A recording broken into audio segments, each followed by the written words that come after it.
I have an opportunity to do something greater than myself.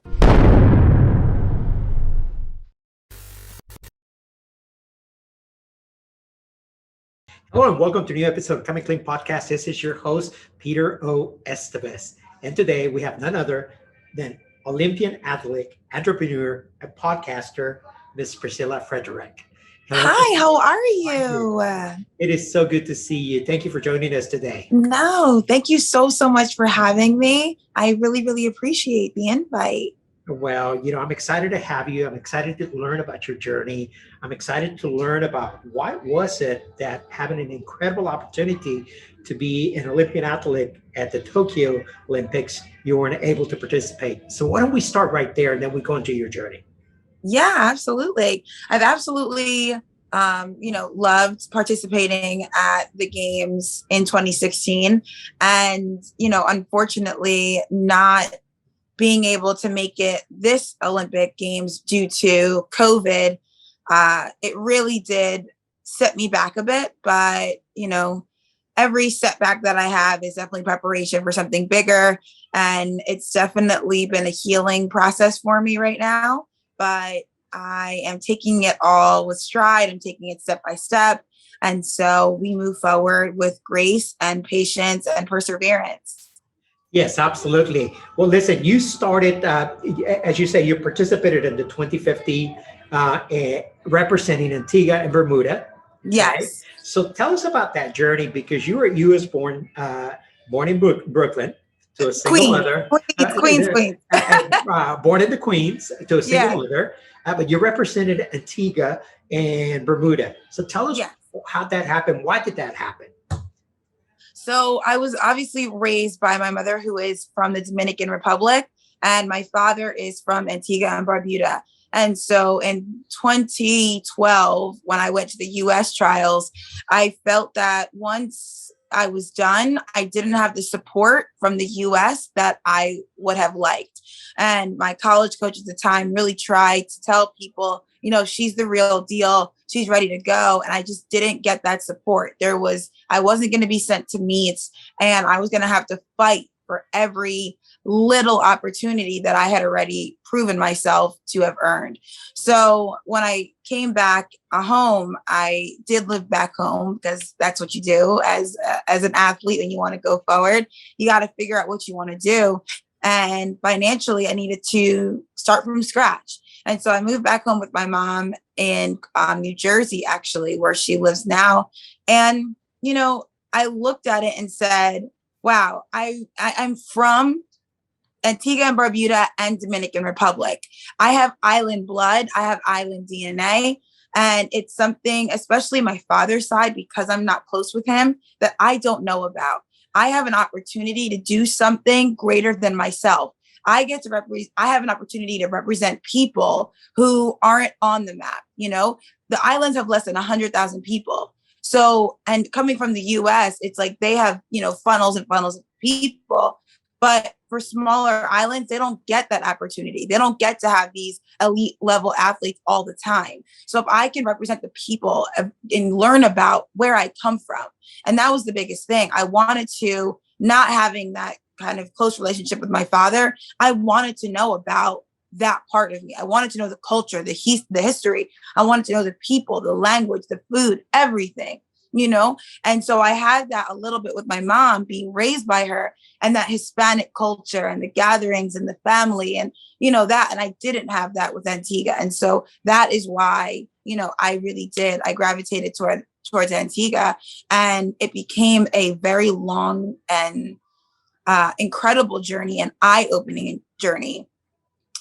Getting to represent a country and bring home medals to the country and set a national record. And then, of course, wave the flag in the Olympics.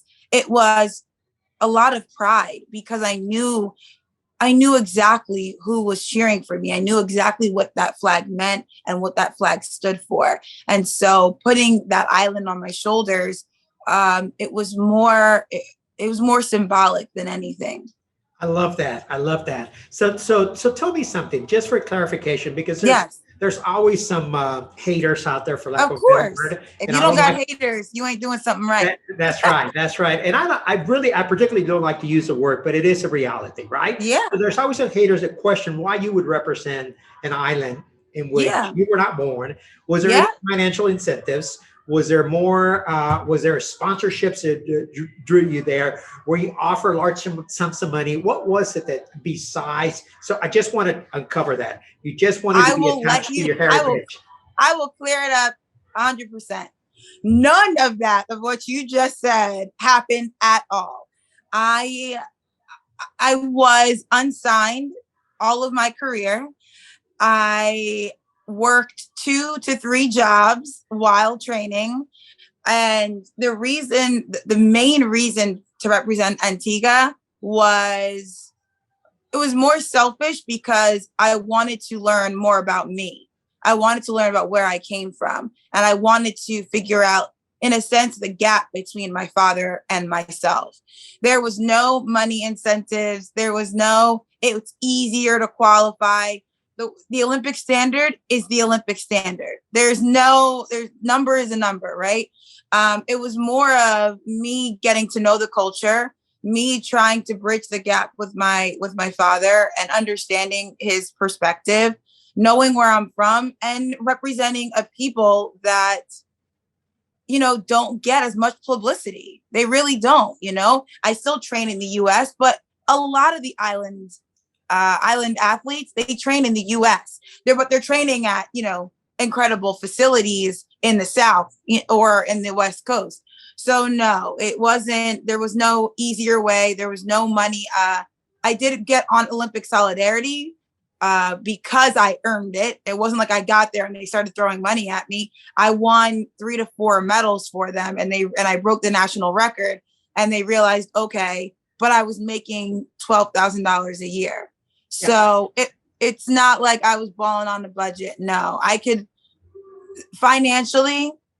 I worked harder than I ever had, and it was the hardest financially on me. I worked for everything. I paid for my doctors. I paid for my eye appointments. I paid for all of my treatment, recovery boots, gym membership fees, everything I paid for. So no, that's it. Well, you are known for your self-discipline, for your incredible physique, and also for your work ethic.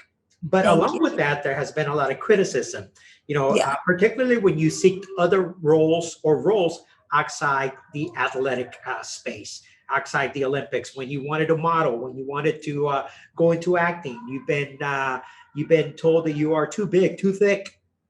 Tell us a little bit about that, and how have you been able to overcome that? And also, what was it that you were doing at the time with your first trainer that perhaps you're not getting the quality of training that you should have had because you were not getting the additional nutritional support and all the other stuff to be able to obtain the goals or the means that you needed? So first things first, I do want to let everyone know that my first trainer was absolutely phenomenal. He was literally the most brilliant coach that I have ever been coached by. He is a phenomenal human being, and he really knows what he's talking about. The one thing that he's not, and he'll say it himself, is a nutritionist. He is not a certified nutritionist. And so neither was my college coach, neither was my high school coach. And so when you're dealing with, especially when I started dealing with this at a younger age of, 13, when I started doing pageants and modeling and getting into the acting world, it's all about, and we're talking, 15, 20 years ago, it was all about looks. It was at the height of America's Next Top Model. We're talking about an age pre-social media. So we're talking about a time where they told it like it is. And so at a young age, they told me, I had a fat face. They told me that I was a little bit bigger. And then moving into the track world, I was a high jumper, and most high jumpers are very thin in structure, very thin. And I'm a little bit more curvaceous, which I'm not at all. I consider myself very like skin and bones, but I was a little bit bigger and I looked different. And so people would tell me without a care in the world, oh, if you lost a couple kilograms, you would have jumped better.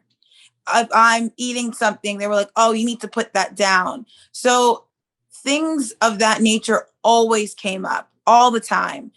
But as I got older, it got worse because I was now seen on the internet. I was seen now on social media. I was on TV. I was visually there.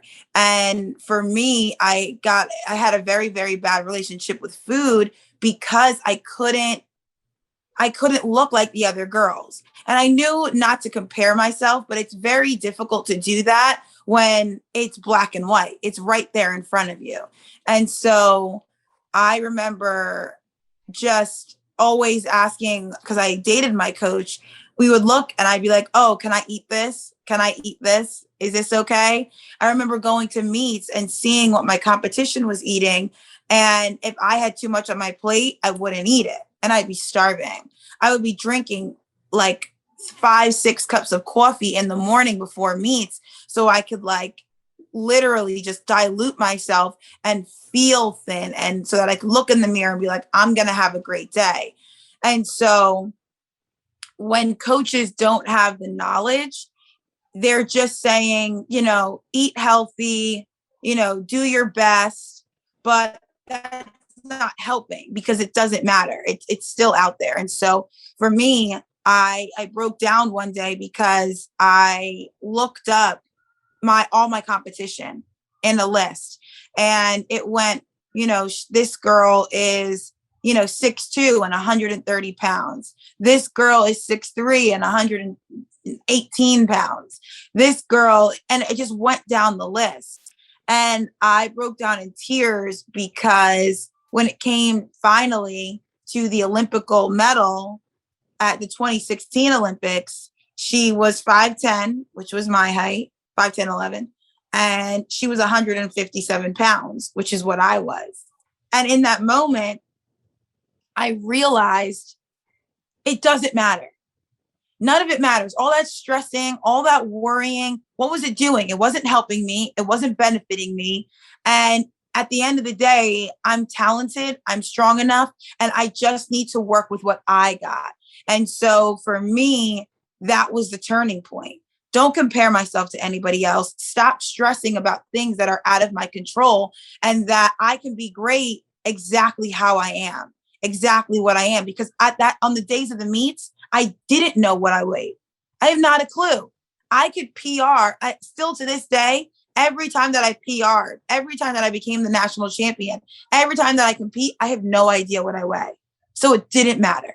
So I've definitely battled that. And I feel that it's something that's becoming more popular because a lot of girls are coming out and saying, there's a weight issue. There's eating disorders out there from a lot of female athletes. But the biggest thing that I learned from Katie Najat, who is a U.S. pole vaulter, was I don't know what I weigh when I'm competing. So it doesn't matter. I could be the heaviest and have the greatest day ever. It doesn't matter. What matters is getting a nutritionist who knows what they're talking about to help and guide you and move on from there. Sure, because the nutrition is not just about the body look, but about the energy and your level of performance. And nutrition has nothing to do about what your body looks like. Exactly. So let's there's somebody going to say out there, say, well, you knew you didn't have a nutritionist, so why didn't you go out and get one? That's going to be the obvious question, right? Of course. All right. If somebody out there wants to lose weight, why not hire a fitness trainer? How much do they charge? Right. My bank account couldn't do it. I absolutely couldn't. I was paying a coach. I was paying gym fees. I was paying car payments. So on top of my track bills, I had regular bills. Right. So I still have to use my phone. You know what I mean? I still have to eat. Nutrition by itself was a lot of money. You have supplements, vitamins. So everything that I was learning, I had to trust my coach and his limited knowledge, but also I was just going, looking online and being like, okay, a salad is better than a cheeseburger. That's it. It's simple science. There's a lot of people that I know that don't have sports psychologists, that don't have nutritionists. It's all these extra fees. The number one thing is I need to make sure I have a roof over my head. I have food and fuel in my body. I have a place to train, and I have a car that can get me there, So I just couldn't afford it. There was just no way.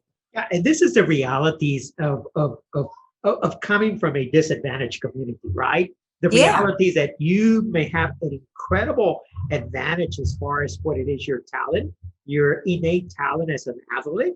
But if you don't have the support system behind you, if you don't have the ability to pay for that nutritionist, for that sports psychologist, for that therapist, for that mentor, for that coach, for whatever that is, you're not going to be able to compete at the highest level of performance than any of the other opponents that are able to obtain or finance or have a more privileged lifestyle to be able to afford to do those things. And that's just the reality when over the COVID period, I was watching elite athletes get gyms sent to them, weights and barbells and all this equipment. I went to our local 7-Eleven. It's called Wawa for those of you on the East Coast. And I filled up water jugs with sand, and I'm lifting them in my living room because that's all I had. Right. I don't have a garage. I was lifting, in my driveway. I'm going for runs at the park. So of course we're at there is a very big disadvantage. And I think that's the biggest thing. A lot of people feel that all athletes are on the same level. Not at all. Not at all. Now they're competing under the same regulations. The same, right? And they're expected to perform at the same level of any other athlete. That's all that matters. Yes. That is all that matters. Yes. Yeah. When it comes down to the day. Yeah. So going from there, let's talk a little bit about Shikari Richardson. Yes. Okay. And I want to talk about that, although I want to talk more about you, but I want to talk about there because this is where the disadvantage comes in, right? Tell me a little bit about how you feel about her being disqualified to participate at the Olympics because of her testing in positive to the use of marijuana. Tell me what you stand on it, what you believe. I have been following Shikari Richardson since she's been at LSU. I'm a big LSU fan. And I think people forget where she comes from, how old she is, and her environment. And so Shikari Richardson didn't get good overnight, but her success elevated and became public knowledge very quickly. And so dealing with the loss of her mother, she made a decision that affected her performance, obviously. Not her performance, her race, but the rewards that come with, her performance. And she wasn't upset about it. She knew she broke a rule. It's a rule. It's a rule that's in track and field. It's a rule that's in a lot of sports, and she broke it. So, it happens. This is not the last we will see of Shikari. She is going to do so many incredible and amazing things. But yeah, she broke a rule. It's disappointing that she can't be on the relay. I think missing out on this Olympics was really detrimental, and it really just sucks, plain out, right? But she's going to have another opportunity. She's going to prove herself. And I do hope that moving forward, whoever is on her team, her manager, her coach, I do hope that they can help her see a professional when she's dealing with being overwhelmed and her feelings and her emotions, so that this kind of thing doesn't happen again. But she's a kid. She's getting out of college. She's becoming on the scene. She just made a really bad decision. And unfortunately, these kinds of things happen, but hopefully she learns from the mistake. That's what I'll say. And you're right. It was a mistake. And unfortunately, I think it goes beyond just being a mistake. I think she's also a victim of her social conditioning. She's a victim of multi-generational cycles of behaviors that she has witnessed. She recently lost her mother. She does not have the tools or the coping mechanisms that somebody that has a complete home unit system together, where there's mom and dad and there's a healthy environment. You and I have talked before about the fact that both of us coming from cultures that have a lot of dysfunction in them, just by default. And don't like to talk about it. We don't like to under talk the about rug. They don't believe in personal development or, positive self-thinking or self-talk. It's all, you know what it is? It's survival mode. It's just, what can we do to survive? It's never thrive. It's never, truly live up to this elite level of life. And that's something that, it's cultural. It definitely is cultural. Yeah, absolutely. But we, as a collective, you and I and others listening to us, and other people that come from similar communities, we need to be able to find a way to be able to unite to address this type of issues in order to move our culture and our future generations forward. Because Shikari is not the last of the Olympians or entertainers or celebrities that is going to make a mistake of this sort, because there's too many of us. You, to a certain degree, were a victim of your circumstances because you didn't have the financial resources to be able to know that perhaps there was other areas of your life that you could have saved money on in order to be able to hire that nutritionist. I had to learn just about money management throughout this whole time. I mean, I was like, okay, rather than eat, I need to make sure my car runs, so I can get to practice. And it wasn't like I didn't learn about saving money or how to, manage it. These are things, you're absolutely right. These are things that I wasn't taught. And my mom would rather have me, have lipstick on and makeup before I leave the house than her eat. Like crazy things like that. But it is where Shikari comes from, the deep South. And these are things that just aren't a priority. Well, mental health and I want to dive into this a little bit deeper, because this is the root of the difference between us seeing more people like you and I and Shikari in the future being completely successes, or half of them flat out because of an unfortunate circumstance. Okay? Yeah. And you're right. Financial literacy is is a best form of freedom. If we are able, because really what it boiled down to, your circumstances, the lack of a nutritionist was merely due to a financial freedom. Okay. Can I afford to eat? Can I afford to drive a car? Can I afford to put a roof over my shoulder? Yeah. Can I afford? Because your mom was in survival mode. And I believe that many, my parents, I'm one of 13, 15, including mom and dad, living on a 2-bedroom, 1-bath, 900 square foot frame home. Okay. I often say that we were so poor, I could not afford to dream. Okay. But the reality is that I was looking at my exteriors. I was looking at people like you, people, athletes, people, people in the movies, people, even my neighbors that were doing a little bit better lifestyle. And I said, I gotta figure out the formula. Because I know, as much as it pains me to see my father and my mother work so hard, whatever they're doing, it's not working for them.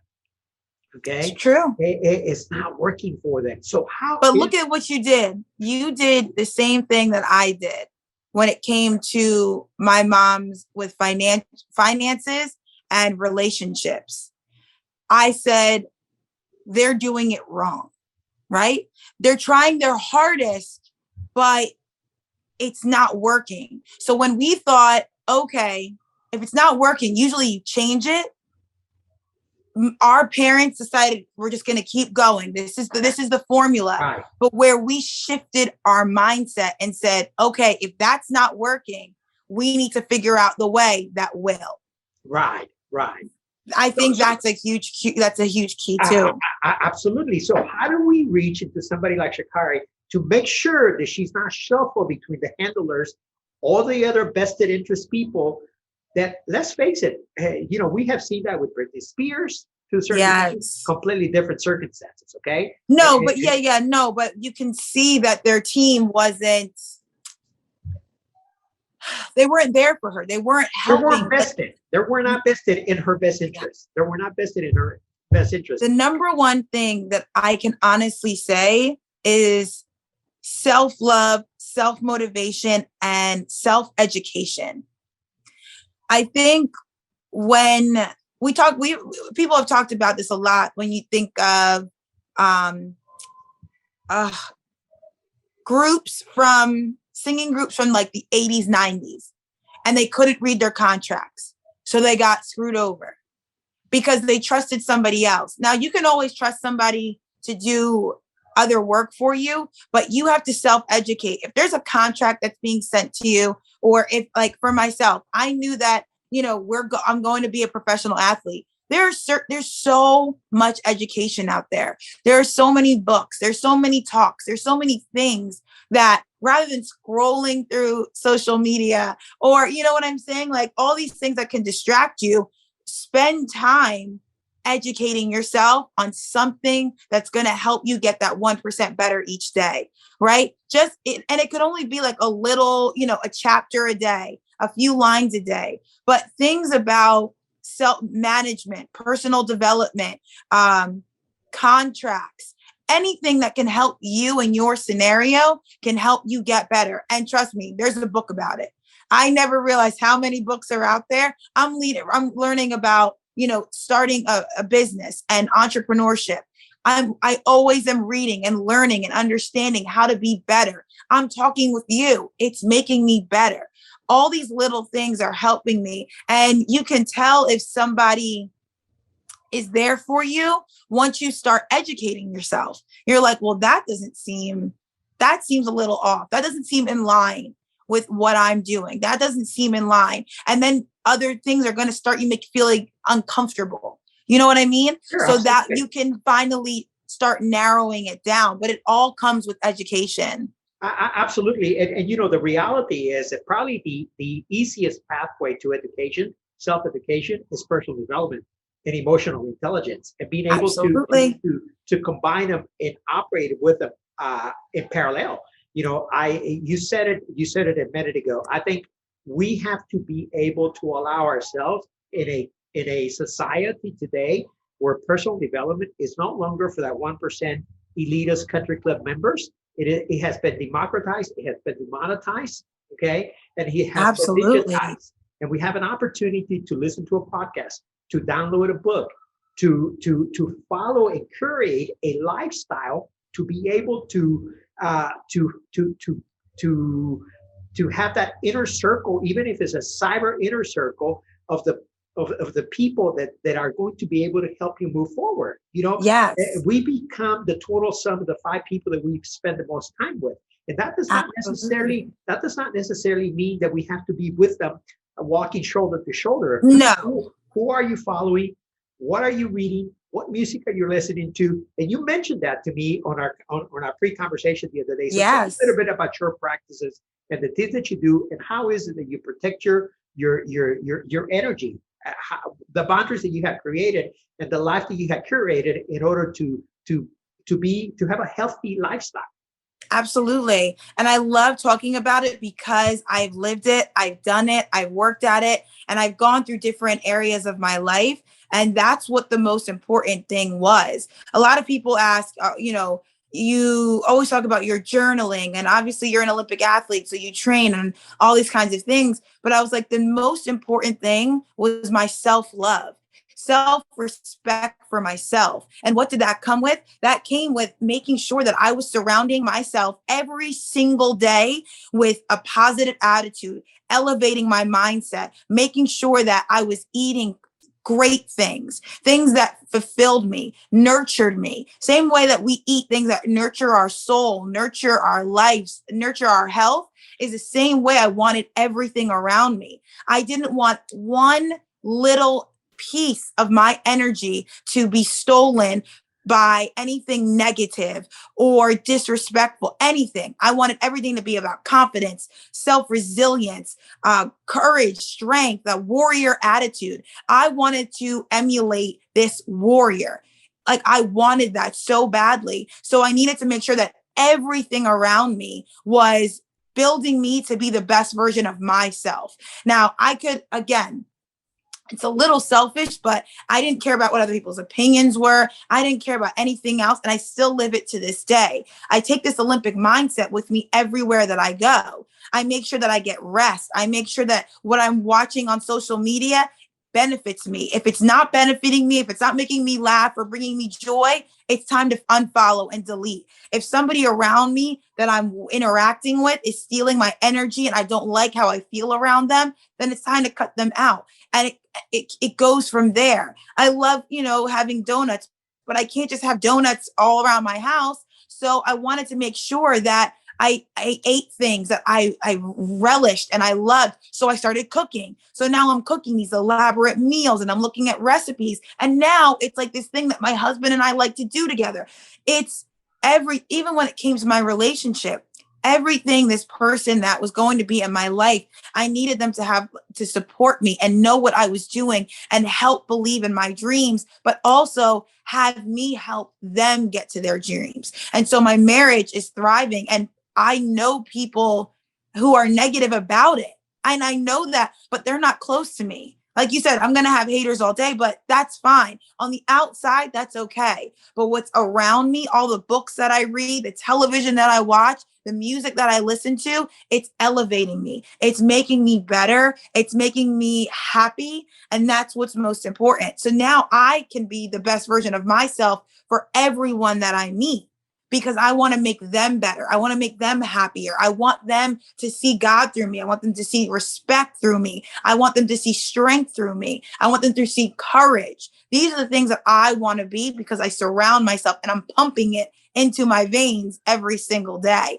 So that's what works for me. Priscilla, you are a true Olympian. Even the way you express your words, you're so eloquent and you're so passionate about it. Thank you so much. I am very passionate because I lived for too long unhappy with everything, and I would complain and I would do things.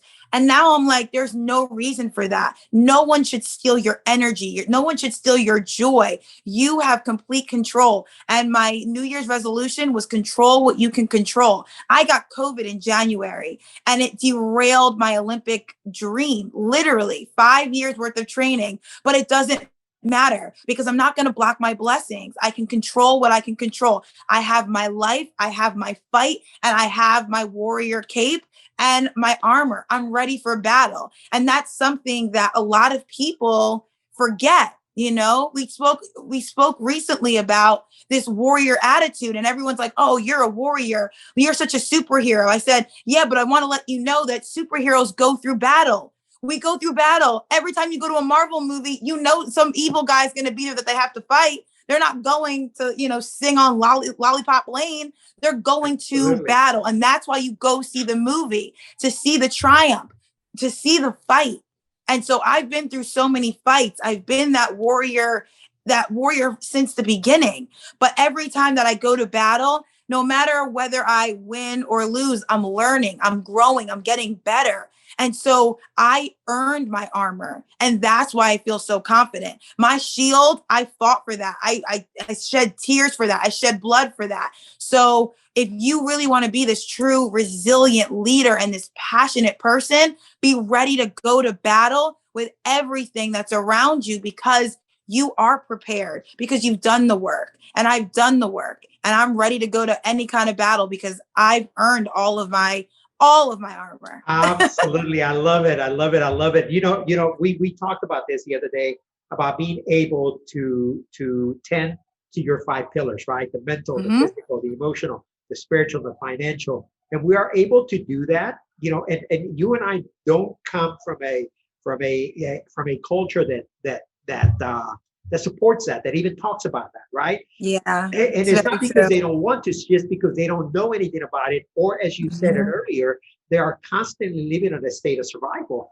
Worrying about how to pay the rent, worrying about how to buy that lipstick and the makeup so you can look good. Okay, sacrificing for their children. But I think, I think right now in this generation, I think we live in a time in life where we have an opportunity to put down some of those cultural beliefs that we had carried on for many, many, many generations, and try new systems. Pick up a book, listen to a podcast, okay? Follow some good quality people on social media, listen to some great quality music, do whatever it is to do to move the needle forward so you can become the warrior, so you can become the superhero. Yes. By all means, Priscilla, you have really faced adversity and many challenges from being an Olympian to training with a lot of passion and dedication, to being told you were too thick to be a model, to being in an interracial marriage. A lot of the things that go even against your cultural beliefs, okay? And not because they're beliefs that they work, it's just because beliefs that nobody was willing to break. And you have stepped forward and you are committed to break those beliefs and those systems of dysfunction that have not worked for anybody else before, and you're willing to establish your own and create your own and make your own available for others to be able to have an opportunity that perhaps you and I didn't have or our parents didn't have. But we can move the needle forward by doing so. Now, your dream is to become a superhero on a Marvel movie. Yes. So tell us about that. Ever since I was a kid, it was all about entertainment. That's all I wanted to do. I wanted to entertain people. I wanted to make people feel the things that I felt when I went to the movies, and it was always superhero movies. It was, the rom-coms, it was all of those things. And so I always wanted to entertain on the stage. And when it came to track, I realized that I could be entertaining people just on a different wavelength, right? And so I didn't block my blessings and I kept on with track. And now that my track career is over, I can, shift gears a little bit and get back to it's not over. You have closed. No. You have finished that book. Yeah, no, I definitely have closed that book. Yes, I've closed the book on track and field, being a professional athlete. And now it's on the bestseller list right now. And it's, reveling in joy. And right now this summer, I am going through a healing process. I am giving myself kindness. I'm giving myself grace. I'm resting myself a bit for my next novel, which is part 2 of Priscilla's life, and I got married. I have a new last name, Priscilla Loomis. And so it's like a whole new me. I got a new hairstyle. It's just a brand new, refreshed Priscilla. And so now that I'm on this journey, I have plan A through Z. There's so many things that I want to accomplish. And I started a nonprofit because I want to make sure that I give back. And it's the Priscilla E. Frederick Foundation, which supports single parent households, which I grew up in. And I want to be able to pay mortgages and rent and uniform and all the little bills that held my mom back. I want to help the next single parent family home. And I want to help communities. And I want to really promote random acts of kindness. So if you are in line at Target and you're buying something and your card didn't go through, I got it. If you're getting your morning coffee, I want to get it. If you're getting gas, I want to get it. Just random acts of kindness to put smiles on people's faces. So that's my nonprofit, which I'm really excited about and super proud of. And then I am a radio show host right now. And I just got promoted to event coordinator and promotions, which I'm very excited about. I love doing events. I love meeting people that way. So that's fun. I hopefully will start acting classes, which will begin soon. So I'm going to start acting. I want to go to stunt school so that I can be in a Marvel film. And the end game is to work for Pixar. That is my big dream. I love Pixar. I think what they do is absolutely incredible. And that's where it started for me, was Disney princesses, as a young kid, seeing what Disney did for my life and to see what it does for other kids' lives. It allows you to dream. It takes you to an escape. And so Pixar has done a great job. And so I'd love to work for Pixar. So there's a lot of different things in the works. Acting is obviously one of the big ones. And it doesn't scare me, but it challenges me. And I love that. I love the thrill of a challenge and going after something and chasing something down. And so I'm going to do everything in my power to make every single one of my dreams, every single one of my chapters of this next novel absolutely incredible and memorable. Oh, I love that. Congratulations. And I want to be there side by side to see that happen for you. Absolutely. You'll definitely get a ticket to the premiere, to the red carpet. Please do, please do, please do keep me by. Now, Priscilla, tell me, what would you tell the young 13, 14-year-old Priscilla that was confused, that saw her mother struggle, that saw many things that seem unreachable? What would you tell them to cope with? What would you tell? What advice would you give that young girl? Baby girl, you are an absolute queen. Love everything that makes you weird. Love everything that separates you from everybody else. And I love this quote, you were born to stand out. You were born to be different. You were born to be a champion in everything that you do. Every struggle, every tear, every time you fall, you are learning, you are growing, and you are getting better. So if you are willing to fail 10,000 times to reach your goals, you will get there. Invest in yourself, love yourself, and just look in the mirror every day and keep fighting. You are a superhero. You are absolutely wonderfully made. Trust in God and keep going. Whoa, the incredible Priscilla Frederick Loomis, Olympian athlete. Thank you. Thank you. So I've loved it. Thank you for having me. Anytime you need me back, I'm here for you. Tell me where people can find you. Everyone can follow me. Again, I'm really sorry I got married and changed my name, but you can follow me on Instagram. That's where I'm the most active. And it's Priscilla_Frederick. You can follow me on my Facebook at Priscilla Loomis or PriscillaLoomis.com. Thank you, Priscilla. Thank you so much. Stay blessed, everybody.